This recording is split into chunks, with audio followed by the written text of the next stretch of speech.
잠시 기도하겠습니다. 하나님, 오늘 우리에게 주시는 말씀이 그냥 예전에 하나님께서 하신 말씀이 아니라 오늘 나와 우리에게 주시는 말씀이 하나님의 권위 있는 말씀이 되게 하옵소서. 예수님의 이름으로 기도를 드리옵나이다. 아멘. 이 교회는 교회력에 따라 하나님의 말씀을 함께 묵상하는데, 저는 오늘 특별히 전도서에 나타난 오늘 본문을 가지고 함께 나누고자 합니다.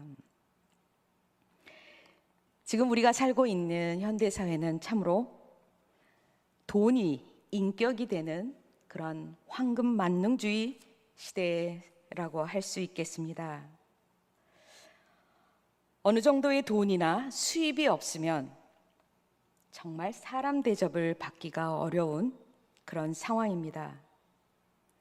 부모도 자식도, 피를 나눈 형제 자매도 내가 돈이 없으면 서로 부담스러워하면서 멀리하게 됩니다. 이런 시대적 현상을 부자병이라고 일컫는 어플루엔자라고 표현한다고 들었습니다. 풍요를 뜻하는 어플루언스와 유행성 독감이라는 인플루엔자가 합성되어서 어플루엔자, 부자병이라고 이야기합니다. 부자병은 많은 걸 갖고 있으면서도, 갖추고 있으면서도 불구하고 더 많이 일하고, 그래서 더 많은 것을 얻기 위해서 빚을 얻고, 그것 때문에 걱정하고, 그리고 또 낭비하고, 그런 가운데서도 무력감을 호소하고 과도한 스트레스를 수반하는 그러한 증상이 바로 부자병이라고 합니다. 이 시대는 바로 돈에서 빚어지는 이러한 부자병으로 인해서 정도의 차이는 있지만 모두 이러한 증상 때문에 힘들어하고 있습니다. 돈이, 물질이 최고의 가치로 여기기 때문입니다. 돈, 정말 중요하고 필요하고 이것만 넉넉하면 우리가 사는 데 있어서 조금 더 긍정적이고 행복하고 즐겁게 여러 걱정과 염려로부터 벗어날 수 있을 것 같습니다. 가능하면 많으면 좋지요. 제가 작년 2020년 11월 6일 날 총장이 되었습니다. 저희 학교가 내년에 100주년이 되는 그런 조그만 여자 성경학교로 시작해서 지금은 종합대학, 물론 종합대학이라고 하지만 한 학년이 200명 남짓하는 아주 작은 소규모의 종합대학입니다. 내년에 100주년이 됩니다. 지난 100년 동안 한국의 역사의 그러한 소용돌이 속에서 이 조그만 학교가 버텨내기가 쉽지 않았을 것이라고 여러분 짐작할 수 있을 겁니다. 일제가 있었고, 전쟁이 있었고, 또 군사 독재가 있었고, 그리고 호남 지역에다가 소규모 대학에다가 지방이라고 하는 그러한 여러 가지 열악한 여건이 100년을 버텨내오기가 쉽지 않습니다. 제가 총장이 되고 보니 가장 중요한 게 뭘까? 경영하는 데 있어서 가장 중요한 게 뭘까?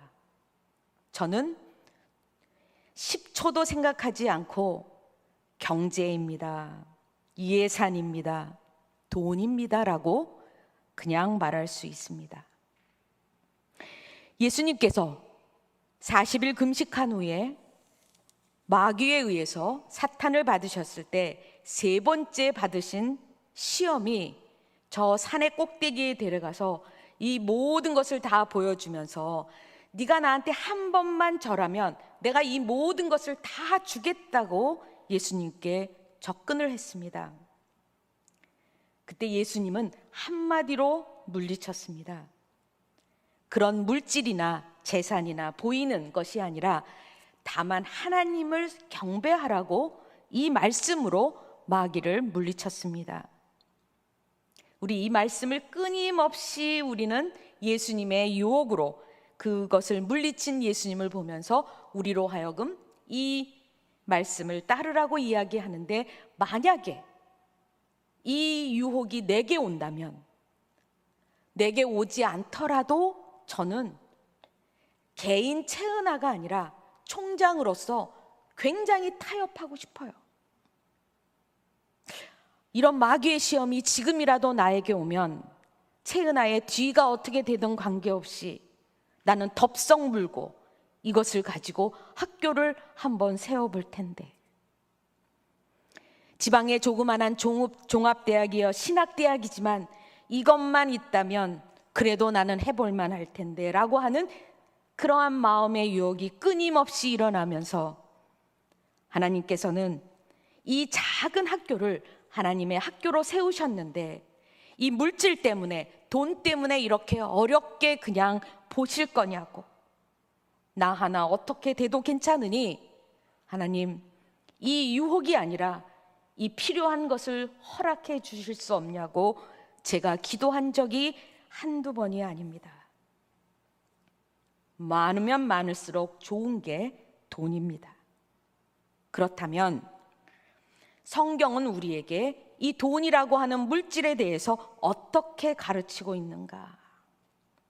우리의 표준이요 기준이 되는 것이 하나님의 말씀이라면, 과연 이 말씀을 따르는 우리 그리스도인으로서 하나님이 우리에게 돈에 대해서 어떻게 이야기하고 있는지 우리는 한번 주목해 볼 필요가 있습니다. 우리가 잘 알고 있는 마태복음 6장 24절에 이런 말씀이 있습니다. 사람이 두 주인을 섬기지 못할 것이니 혹 이를 미워하고 저를 사랑하거나 혹 이를 중히 여기고 저를 경히 여김이라.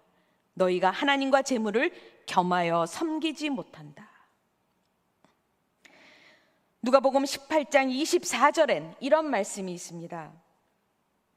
재물이 있는 자는 하나님 나라에 들어가기가 어렵다. 그래서 실제로 우리에게는, 특별히 예수님을 오래 믿은 사람일수록 이중적인 잣대가 우리에게 있습니다.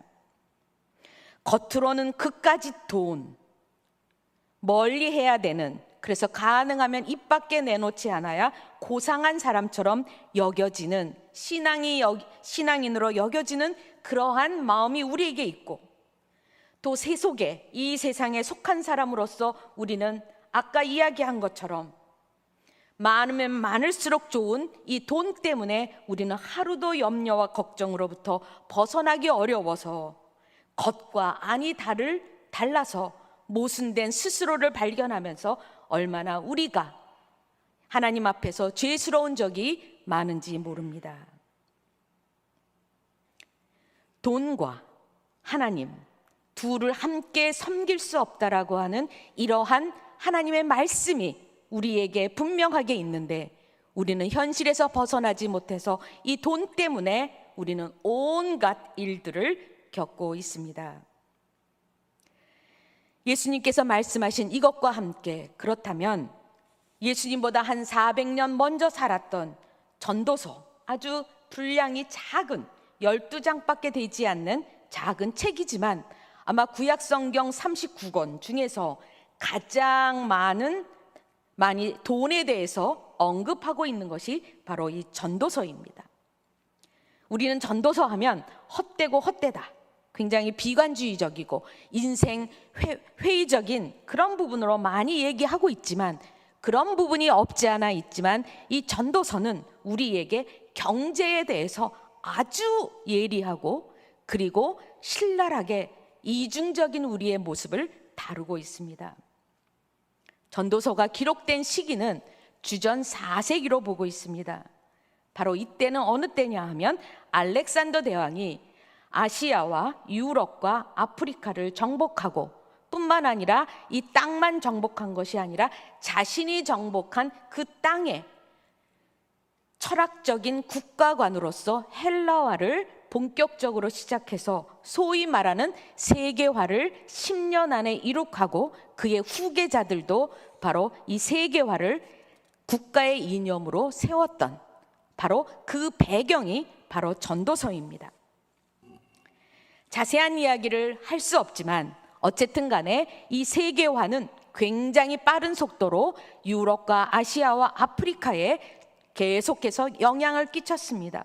어느 정도냐 하면 4세기에 시작한 이 헬라화가 주후 1세기에는 신약 성경이 헬라어로 쓰여질 만큼 몇백 년 만에 사람들이 헬라어를 더 익숙하게 써야 하는 그런 상황에까지 헬라화라고 하는 이 세계화는 만만치 않았습니다.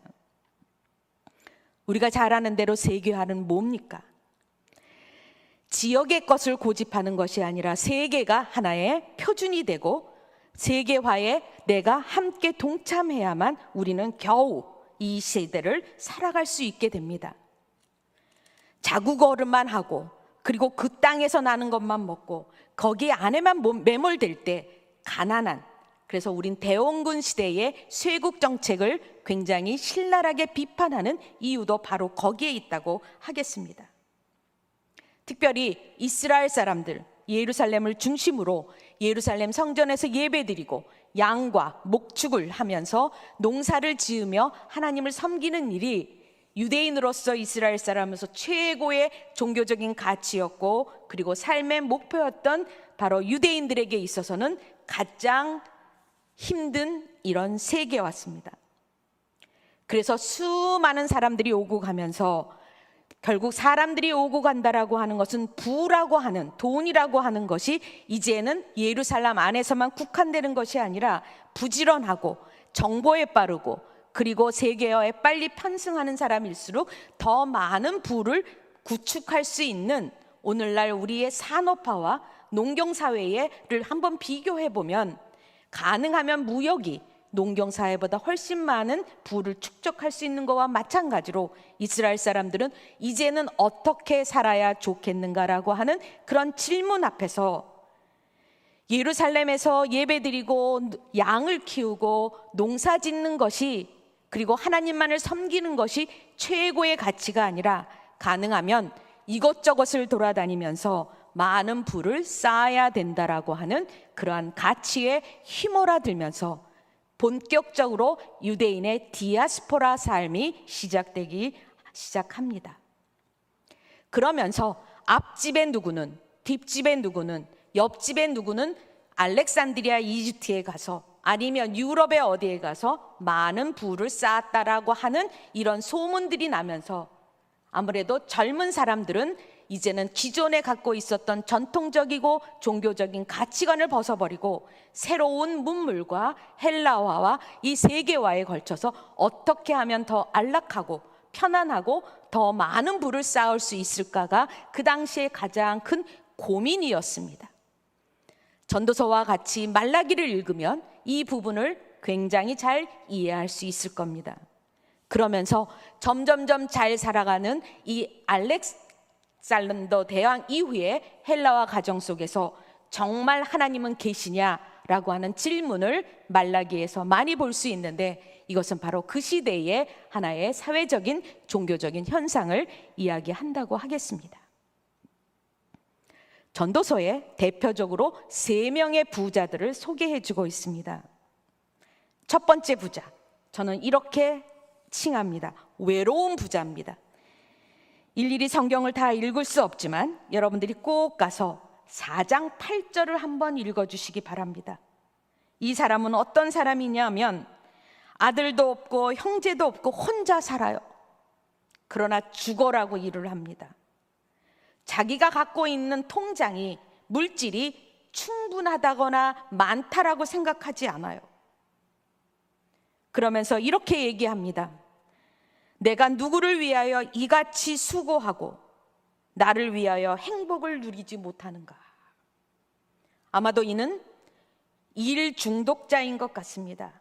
여기저기 돌아다니면서 많은 부를 쌓았던 것 같아요. 많은 부를 쌓을 수 있다는 것은 농사를 지으면서는 결코 쌓을 수 없는 겁니다. 아마도 이것저것을 돌아다니면서 무역과 아니면 이런 비슷한 일을 통해서 많은 재산을 모았으리라고 생각이 듭니다. 그러나 그는 외롭고 쓸쓸하고 아무도 자신의 것을 함께 나눌 수 있는 사람이 없는 걸 알면서도 멈추지 못합니다. 멈추지 못하는 이유는 갖고 있는 것이 아직 부족해 보여요. 누구보다 적다든가 아니면 목표치에 모자란다라고 생각하기 때문에 그는 혼자이고 외롭고 그리고 쓸 시간도 없음에도 불구하고 그는 계속해서 일만 하는 일 중독자입니다. 이것을 본 전도자는 이 전도서의 화자로 나오는 전도사는 참으로 헛되고 헛되다라고 얘기합니다. 우리는 가끔 오해해요. 여기에 나오는 전도자는 인생에 대해서 헛되다라고 하는 회의주의자다라고 그렇게 간주하는데, 이 전도자가 헛되고 헛되다라고 얘기할 때는 언제나 상황이 있습니다. 그 상황 중에 하나가 돈은 많은데 많은 걸 갖췄으나 쓸지도 모르고 죽어라고 일만 하는 이 외로운 부자를 향해서 헛되고 헛되다라고 이야기합니다.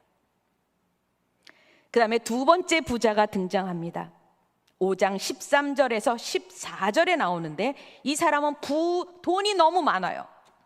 그런데 그 돈 때문에 결국 이 사람은 사고를 당하고 이 돈으로 인해서 큰 상처를 받습니다. 그래서 정작 결혼을 해서 아이를 낳았는데 그 아들에게 줄 게 아무것도 없습니다. 왜 그렇게 많은 부가 한꺼번에 제로가 되고 자식에게 무일푼으로 밖에는 내줄 수밖에 없게 되었는가? 거기에 대한 상세한 설명은 나오지 않지만 사기를 당했는지 도둑을 맞았는지 아니면 시기와 질투로 인해서 홀라당 까먹었는지는 알 수 없지만, 그는 죽어라고 일해서 모은 재산을, 오히려 그 재산이 자신을 해치고 마는 하나의 무기가 되고 맙니다. 돈만 잃은 것이 아니라 건강마저 잃을 수도 있습니다. 어쩌면 그것 때문에 울분과 고생과 분노로 인해서 화병으로 그는 평생을 이를 가면서 살았을지 모릅니다. 세 번째 부자가 등장합니다. 저는 이 사람을 향해서 허망한 부자라고 칭하고 싶습니다. 6장 2절에 나타나요. 이 사람은 돈만 있는 그러한 사람이 아니라, 졸부가 아니라 재물과 부요와 명예와 모든 것을 갖췄습니다. 우리 현대인들이 구하는 부자의 모습이죠.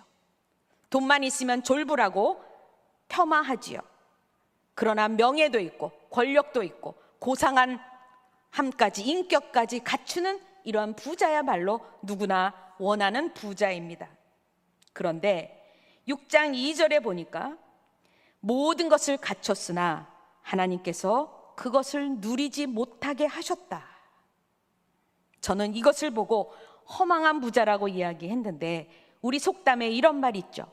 죽 써서 개 준다. 다 가졌지만 본인은 정작 누리지 못하고 남에게 주고 맙니다. 전도자는 2장 26절에 이런 얘기를 합니다. 죄인에 대해서 정의를 내려요. 어떤 사람이 죄인인가? 죄인에게는 노고를 주시고 그가 모아 쌓게 하사 하나님을 기뻐하는 자에게 그가 주게 하신다. 굉장히 재밌지 않아요? 죄인은 열심히 일해서 돈 버는 사람이고, 그리고 본인은 정작 쓰지도 못하는 사람. 제가 알고 있는 제 또래의 여자들이 하는 말 중에 이런 말도 있어요. 늙어서 거지로 안 살라고 평생 거지로 산다. 우리 그 나이 드신 할머니들 중에 많이 발견되는 그러한 현상입니다. 늙어서 병들고 자식이 무시하지 않으려면 주머니에 갖고 있어야 돼. 그래서 끝까지 주머니에 뭔가 있어야 자식도 무시하지 않아. 이런 이야기를 굉장히 많이 하면서 평생 안 쓰고 모으기만 하는, 그래서 늙어서 대접받고 살라고 평생 거지처럼 사는 그러한 우리 60대, 70대, 80대 어르신들 중에 많이 보입니다. 전도자는 뭐라고 얘기하냐면 죄인이라고 이야기해요. 그래서 전도서에는 세 종류의 부자가 등장합니다. 외로운 부자, 빛 좋은 개살구 같은 부자, 허망한 부자. 그러면 전도자는 그렇게 돈을 모으거나 돈에 집착하거나 모으는 일을 하지 말라라고 이야기하느냐? 그렇지 않습니다. 여러분들이 가서 꼭 읽어봐야 될 본문이 있는데 9장 13절에서 15절입니다. 여기에 이런 이야기가 있습니다. 어느 성읍이 주변 국가에 의해서 공격을 받습니다. 이제는 곧 함락을 당하게 생겨서 멸망하게 되었습니다. 그런데 그 가운데에 어느 젊은이가 기발한 지혜를 내어서 그 외부의 침입을 막을 수 있었고 그 성읍을 보호할 수 있었다는 이야기입니다. 그런데 사람들은 그의 공로도 그의 업적도 그의 이름조차도 기억하지 못한다고 합니다. 왜냐하면 그가 가난했기 때문이라고 이야기합니다. 돈이 있으면 그런 부자, 그렇게 의미가 없다라고 이야기하면서 한편으로는 돈이 없으면 무시당한다. 그러면서 전도자는 진짜 부자는 어떤 사람이 부자이냐고 부자의 이상적인 모습을 우리에게 이야기해 주고 있습니다. 제가 오래전에 인터넷에서 보았던 그 이야기예요. 한국 사람들이 중산층 이상이라고 생각하는 그 기준이 뭐냐? 아마 여러분들도 다 봤을 겁니다. 이건 좀 업데이트를 좀 해야 될 필요가 있는 것 같아요. 조금 작아 보입니다.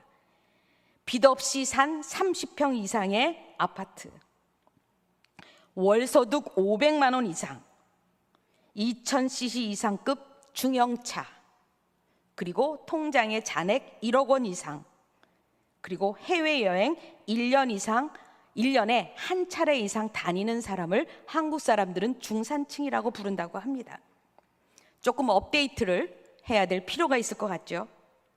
반면에 프랑스 사람들이 생각하는 중산층의 모습은 어떠한가? 불어 말고 외국어를 한 개쯤 할 수 있어야 되고, 자신이 할 줄 아는 스포츠가 있어야 되고, 악기를 하나를 다룰 줄 알아야 되고, 다른 사람이 흉내를 못 내는 요리를 하나 할 수 있어야 되고, 의로운 일에 분노할 수 있고, 약자를 위하여 약자를 돕고 봉사활동을 할 수 있는 사람, 하는 사람이 중산층이다. 한국 사람들의 부자의 기준은 돈이고 불란서 사람의 부자의 기준은 문화와 교양과 사회의식입니다. 이 둘의 모습을 똑같은 기준에서 볼 수는 없지만 적어도 한국 사람들의 부자의 기준은 돈이다 라고 하는 것만은 분명히 알 수가 있습니다. 그렇다고 한다면 전도서는, 그리고 하나님은 우리에게 어떤 부자가 되거라고 하는가? 그것은 오늘 읽은 3장 12절에서 14절, 그리고 5장, 그 다음에 6장, 8장에 계속해서 나오는 이야기가 있습니다. 어떻게 살라고 하느냐? 그것은 아주 단순합니다. 기쁜 마음으로 선을 행하고 먹을 수 있고 마실 수 있고, 그리고 자신이 하는 일이 무엇이든지 간에 그것을 즐길 수 있는 사람이 부유한 사람이다. 부자다. 돈으로 부자의 기준으로 삼을 수 없다고 합니다. 그 부가 부자의 하나의 기준이 되려면 그것을 갖고 있는 사람이 그것이 얼마이든 간에 감사하고 만족해하고, 그리고 그것으로 기쁜 마음으로 선을 행할 수 있어야 한다고 합니다. 자신이 하는 일이 무엇이든 그것이 모든 현대인들이 원하는 고급진 직업이든 아니면 모든 사람들이 생각하는 원하지 않는 직업이든 그것에 관계없이 자신이 하는 일에 대해서 그 노동과 수고에서 즐거움과 감사를 함께 할 수 있으면 그 사람은 부자라고 이야기를 합니다. 돈이 많은 사람이 부자가 아니라 하나님께서 주신 내게 주신 모든 것이 하나님의 선물이고, 그리고 그 선물을 가지고 기쁘게 선을 행하면서 살아가는 사람이 참 부자라고 이야기를 합니다. 바울 선생님도 고린도 후서 6장 9절에서 10절에 이런 비슷한 말씀을 하셨습니다.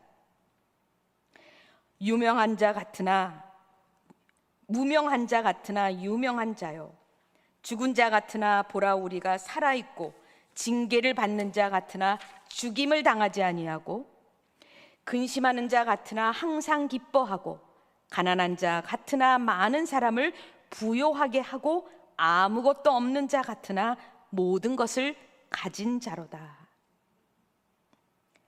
바울 선생님 역시 가난한 것 같았으나 부요한 마음의 진짜 부자가 참 부자라고 말씀하고 계십니다. 다시 강조합니다. 전도서에서는 계속해서 다양한 형태의 부자를 헛되고 헛된 일이라고 이야기하면서, 진짜 우리가 부자로 살려면 내가 지금 먹을 수 있고 마실 수 있고 내가 하는 일이 있어서 그것으로 감사할 수 있다면 그것은 참 부자라고 이야기합니다. 지금 우리가 누리고 있는 우리의 삶을 하나님이 온전히 주신 선물이요, 이 선물을 통하여 기쁘고 감사하고 만족하면서 사는 그런 사람이야말로 진정 참 부자고, 오늘 한국 사회의 모두들 부자병으로 인해서 모두들 불안해하고 힘들어하고 아파하고, 그리고 상대적인 그런 패배주의와 결핍으로 인해서 아파하는 현대인들에게 있어서 진정 부자로 사는 모습이 어떠한 것인가를 오늘 전도서의 말씀, 그리고 예수님은 우리에게 가르쳐 주고 있습니다. 우리 모두 진짜 부자로 살아갈 수 있기를 바랍니다. 함께 기도하겠습니다. 하나님, 많이 가졌으나 옆 사람과 비교하면 다시 작아집니다. 많은 걸 누리고 있으나 다른 사람의 이야기를 들어보면 한없이 부족합니다. 주님, 지금까지 살아온 것, 지금 우리가 누리고 있는 것, 내 힘으로 된 게 아니요 하나님께서 주신 선물이요 은총임을 깨닫고 그 모든 것을 통하여 감사하고 늘 또 감사하는 진정한 부자가 되게 하여 주옵소서. 모든 말씀 예수님의 이름으로 간절히 기도를 드리옵나이다.